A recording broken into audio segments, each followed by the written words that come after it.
ಆತನ ಒಳ್ಳೆ ಟ್ರೀಟ್ಮೆಂಟ್ ಎಲ್ಲಿಯೂ ಸಿಗ್ತಲ್ಲ. ಹಾಗಾದ್ರೆ ಆತ ಭಾರತದಲ್ಲಿ ಹುಟ್ಟಿದ್ದಪ್ಪ ಹೇಳಿ ಸರ್, ಅವ್ರು ಭಾರತದಲ್ಲಿ ಹುಟ್ಟಿದ್ದಪ್ಪ. ಆತ ಈ ಭಾರತದಲ್ಲಿ ಹುಟ್ಟಿದವನು ಆರೋಗ್ಯವನ್ನು ಪಡೆದುಕೊಳ್ಳೋ ಹಕ್ಕು ಅವನಿಗಿಲ್ವಾ? ಸಂವಿಧಾನ ಅವನಿಗೆ ಹಕ್ಕು ಕೊಟ್ಟಿಲ್ವಾ? ಇವತ್ತು ಏನಾಗ್ತಿದೆ ದೇಶದಲ್ಲಿ, ಎಲ್ಲವನ್ನು ಖಾಸಗೀಕರಣದ ಹೆಸರಿನಲ್ಲಿ ಇಡೀ ದೇಶವನ್ನ ದೋಚುವಂತ ಒಂದು ಪ್ರಕ್ರಿಯೆ ಏನಾಗ್ತಿದೆ, ಅದರ ವಿರುದ್ಧ ನಾವು ಹೋರಾಟ ಇತ್ತು. ಇವತ್ತು ಜಾತಿ ಜನಗಣತಿ ಮತ್ತು ಆರ್ಥಿಕ ಪರಿಸ್ಥಿತಿಯ ಗಣತಿ ನಡೆದಿದೆ. ಅದರ ಪ್ರಕಾರ ಇವತ್ತು ನಮ್ಮ ಸಮಾಜದಲ್ಲಿ ಏನಾಗಿದೆ, ಯಾರು ಮೀಸಲಾತಿಗಳನ್ನ ಪಡೆದಿದ್ದಾರೆ ಅವರು ಮೀಸಲಾತಿ ಮಾತ್ರ ಸೀಮಿತ ಆಗಿದ್ದಾರೆ, ಅಧಿಕಾರಕ್ಕೆ ಮುಂದಾಗ್ತಿಲ್ಲ. ಅಧಿಕಾರಕ್ಕೆ ಮುಂದಾದ್ರೂ ಅವರಿಗೆ ಅವಕಾಶಗಳನ್ನ ಕೊಡ್ತಿಲ್ಲ ಪಟ್ಟಭದ್ರ ಹಿತಾಸಕ್ತಿಗಳು. ನಾವು ಕೇಳ್ತಿರ್ತಕ್ಕಂಥದ್ದು ಯಾವ ಸಮಾಜ ಎಷ್ಟೆಷ್ಟು ಗಣತಿ ಇದೆ, ಆ ಗಣತಿ ಆಧಾರಿತವಾಗಿ ನಾಯಕತ್ವ ಕೂಡ ಹಂಚಿಕೆ ಆಗಬೇಕು. ಮತ್ತೆ ಎಜುಕೇಶನ್ ಸೆಂಟ್ರಲ್ ಗೌರ್ಮೆಂಟ್ ನ ಅಡಿಗೆ ಬಂದಿದ್ದೆ ಆದ್ರೆ ಖಾಸಗೀಕರಣ ಏನಾಗ್ತಾ ಇದೆ, ಈ ಒಂದು ಸಮಾಜದಲ್ಲಿ ಖಾಸಗಿ ಶಾಲೆಗಳಿಗೆ ಏನಾದ್ರೂ ಇಲ್ಲಿನ ಏನು ಪ್ರತಿಯೊಂದು ರಾಜ್ಯದ ಲೋಕಲ್ ಬಾಡಿ ಏನಿದೆ ಅದರ ಸಪೋರ್ಟ್ ಇಂದಾಗಿ ಅವು ಇಷ್ಟು ಮಟ್ಟಿಗೆ ಬೆಳೀಲಿಕ್ಕೆ ಇವತ್ತು ಅವಕಾಶ ಆಗಿದೆ.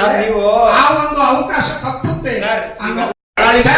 ಇವತ್ತು ಇಡೀ ಕರ್ನಾಟಕದಾದ್ಯಂತ ಎಷ್ಟು ರಾಜ್ಯಗಳಲ್ಲಿ ಒಂದೇ ಒಂದು ಕುಟುಂಬಕ್ಕೆ 8 ಸಾರಿ 9 ಸಾರಿ 10 ಸಾರಿ ಟಿಕೆಟ್ ಗಳನ್ನ ಘೋಷಣೆ ಮಾಡಿರ್ತಕ್ಕಂಥ ಕಾನ್ಸ್ಟಿಟ್ಯೂನ್ಸಿಗಳು ಎಷ್ಟಿವೆ ಸರ್?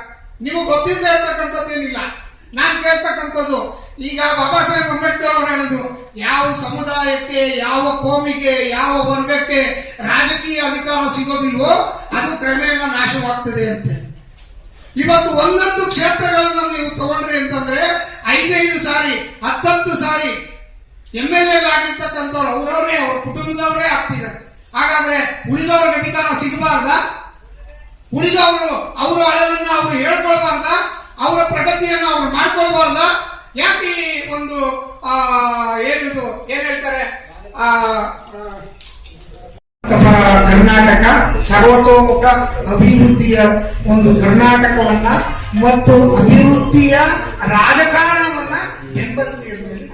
ಸರ್, ಈಗ ಎಷ್ಟು ಕ್ಯಾಂಡಿಡೇಟ್ ನ ರೆಡಿ ಮಾಡಿದೀರಾ? ಎಲ್ಲೆಲ್ಲಿ ಎಲೆಕ್ಷನ್ ನಿಲ್ತಾರೆ? ಇದು ಕರ್ನಾಟಕಕ್ಕೆ ಮಾತ್ರ ಸೀಮಿತನಾ? ಇಲ್ಲ, ಕರ್ನಾಟಕದ ಅಧ್ಯಕ್ಷ ನಾನು. ಕರ್ನಾಟಕಕ್ಕೆ ಸೀಮಿತವಾಗಿ ಇಲ್ಲಿ ಪತ್ರಿಕಾಗೋಷ್ಠಿಯನ್ನು ನಡೆಸ್ತಾ ಇದ್ದೀವಿ. ಸೊ ಇವತ್ತು ಎಲ್ಲ ಭಾಗದಲ್ಲೂ ನಾವು ಆಕಾಂಕ್ಷಿಗಳನ್ನ ಆಲ್ರೆಡಿ ಹುಡುಕಾಡ್ತಿದ್ದೀವಿ. ಆಲ್ರೆಡಿ ಒಂದು 60ರಿಂದ 65 ಜನ ಆಕಾಂಕ್ಷಿಗಳು ಆಲ್ರೆಡಿ ಬಂದು ಸೇರ್ಪಡೆ ಆಗಿದ್ದಾರೆ. ನಾವು ನಿಮ್ಮ ಮುಖೇನ ನನ್ನ ನಂಬರ್ ಅನ್ನು ಕೂಡ ನಾವು ಅದರಲ್ಲಿ ಡಿಸ್ಪ್ಲೇ ಮೇಲೆ ಕೊಟ್ಟಿದ್ದೀವಿ. ಆ ನಂಬರ್ ಅನ್ನ ಹಾಕಿ ದಯಮಾಡಿ ಯಾರಾದ್ರೂ ಆಕಾಂಕ್ಷಿಗಳಿದ್ರೆ ನಿಮ್ಮ ಮುಖೇನ ನಮಗೆ ಕಾಂಟ್ಯಾಕ್ಟ್ ಮಾಡಬಹುದು ಅಂತ ಹೇಳಿ ನಾವು. ಎಲ್ಲಿ ಬರಬೇಕು? ನಿಮ್ಮ ಪಕ್ಷ ರಾಷ್ಟ್ರ ಮಟ್ಟದಲ್ಲಿ ಅಸ್ತಿತ್ವಕ್ಕೆ ಅಂತ ನಾನು ಮೂಲತಃ ಬಿಲ್ಡಿಂಗ್ ಕಾಂಟ್ರಾಕ್ಟರ್. ಇವತ್ತು ನನ್ನ ಹತ್ರ ಕೆಲಸ ಮಾಡ್ತಿರ್ತಕ್ಕಂಥ ಕೆಲಸಗಾರರಲ್ಲಿ ಸುಮಾರು ಜನ ಮಕ್ಕಳು ಅಲ್ಲಿ ಆಟ ಆಡ್ಕೊಂಡು ಬಿದ್ದಿದ್ದಾರೆ. ಯಾಕಂದ್ರೆ ಅವ್ರು ಶಾಲೆಗಳು ಮುಚ್ಚಿದ್ದಾರೆ ಅನ್ನೋ ಕಾರಣಕ್ಕೆ. ಅರ್ಥ ಮಾಡ್ಕೊಳ್ಳಿ, ಇದು ನಾನು ಕಣ್ಣಲ್ಲಿ ಕಂಡಿರ್ತಕ್ಕಂಥ ನೋವು. ಒಂದು.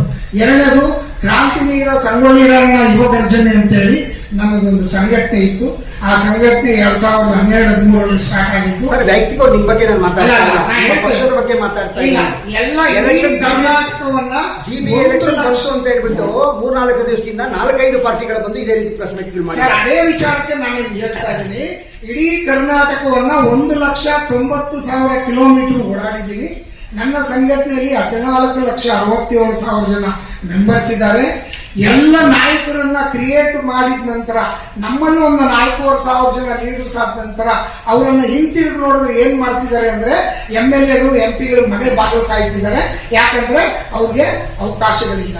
ಹಾಗಾಗಿ ನಾವು ಯೋಚನೆ ಮಾಡಿದ್ದೇನಪ್ಪ ಅಂತಂದ್ರೆ ಸಿಸ್ಟಮ್ ಬದಲಾವಣೆ ಮಾಡಬೇಕು ಅಂತಂದ್ರೆ ನಾವು ಅಧಿಕಾರಕ್ಕೆ ಬರಲೇಬೇಕಾಗ್ತದೆ, ನಾವು ಅಧಿಕಾರಕ್ಕೆ ಮುಂದಾಗಲೇಬೇಕಾಗ್ತದೆ ಅಂತಕ್ಕಂಥ ಆಲೋಚನೆ ಇಟ್ಕೊಂಡು ಈ ಒಂದು ಪಾರ್ಟಿಯನ್ನ ಕರ್ನಾಟಕದಲ್ಲಿ ಎಸ್ಟಾಬ್ಲಿಷ್ ಮಾಡಿದ್ದೀವಿ.